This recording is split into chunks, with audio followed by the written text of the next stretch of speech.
in the Gulf. Fought in the name of religion, it sent hundreds of thousands to their deaths in human wave assaults. Total war that shocked the world with its use of chemical weapons. A conflict that threatened Western oil interests, dragging in the superpowers to protect them and prevent either side claiming victory.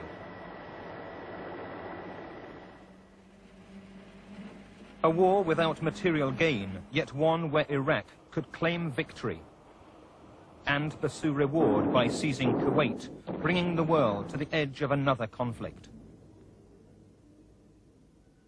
For 50 years, Iraq's central worries had been the vulnerability of its oil fields and its need to cross other countries' land to pipe its oil because of its own narrow access to the Gulf.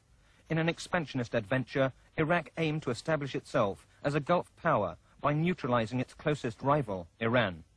Iraq invaded Iran in 7 areas: in the north to protect its own northern oil fields and to cut the strategic road to Tehran while protecting Baghdad; in the center to cut communications between northern and southern Iran; and in the south to grab the strategic towns in the Iranian oil fields.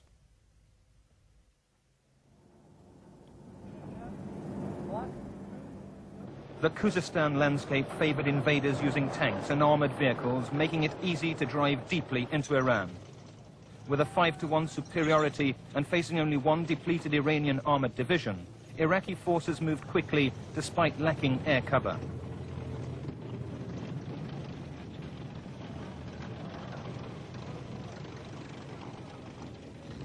Often using tanks as artillery, they softened up distant targets with heavy barrages as troops moved into more local objectives.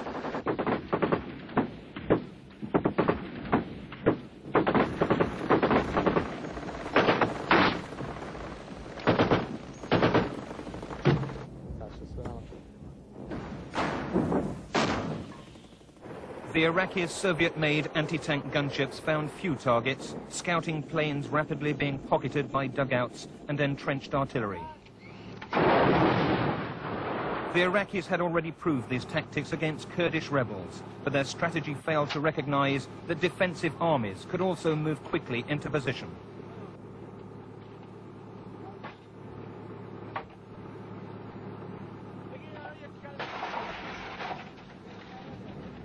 Away from the Kurdish mountains, large armies could become clear targets for Iranian heavy artillery. Yet within 3 days, the Iraqis were laying siege to the strategic cities of Dezful, Akvaz and Khorramshahr. They had failed to realize that the tactics which proved successful against mountain guerrillas would have less impact against large towns and cities able to defy encirclement. But oil was already a major objective, and though determined to take over Iran's production capacity, Iraq was prepared first to smash it.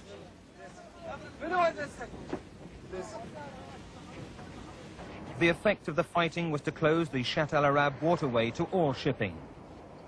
It would be 8 years before any of these ships would be free to move again, making Iraq dependent on others, notably Kuwait, for transporting its oil. In the frontline cities, Iranian troops hurried to engage the invaders.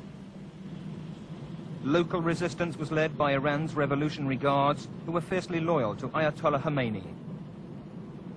They relied heavily on rifles and rocket-propelled grenades, and in sporadic engagements exacted a heavy toll of the invading forces.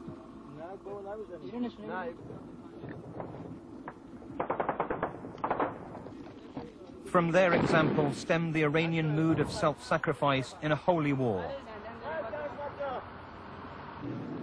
The Iraqis crossed the Karan River near Khorramshahr and advanced on the oil town of Abadan, a top Iraqi target. It was seen as the gateway to the Gulf, and Iraq deployed 60,000 troops and 1,000 tanks against its 10,000 defenders. But its preoccupation with taking Abadan distracted Iraq from easier military options. Generally speaking, Iraq's President Saddam Hussein overrated his troops' abilities. They were capable of quickly achieving one limited objective, but he set them too many, failing to choose between taking Khorramshahr, Abadan, Akvaz or Dezful. By pursuing all at once, he lost time as well as the advantage of surprise. Only Khorramshahr fell, Meanwhile, his losses mounted and the devastation of border areas continued as the big guns homed in on the towns like Akvaz that were defying encirclement.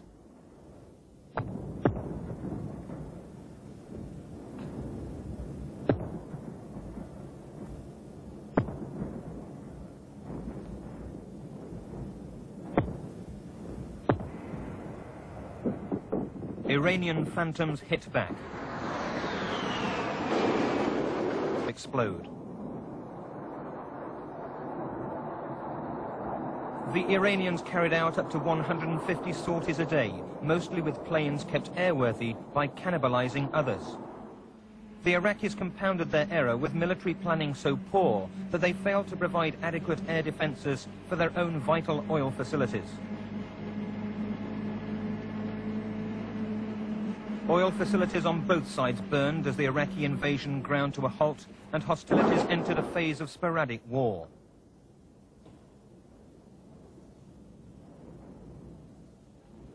Khorram Shah in the wake of invasion.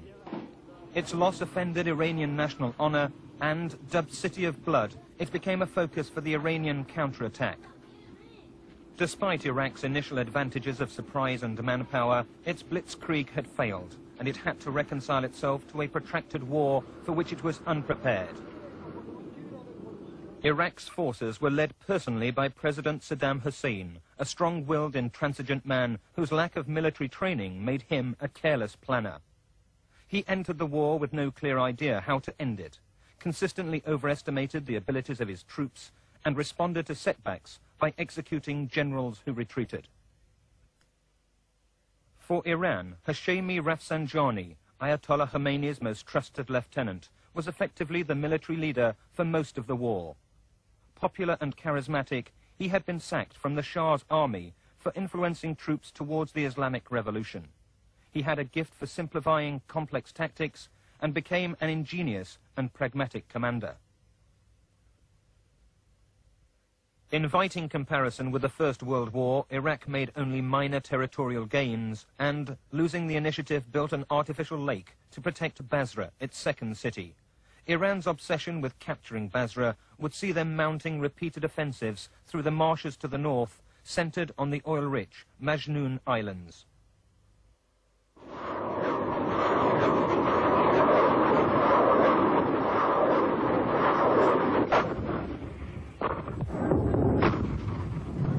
Despite ferocious bombardments, Iraq was now failing in its objectives, confirming it had exhausted its capacity to make further gains. With supply lines badly overstretched, partly the result of unclear war aims and strategy, the Iraqi leader Saddam Hussein announced a voluntary withdrawal from all captured territory. In the event, and just as in Kuwait more recently, the withdrawal was not complete. Ironically,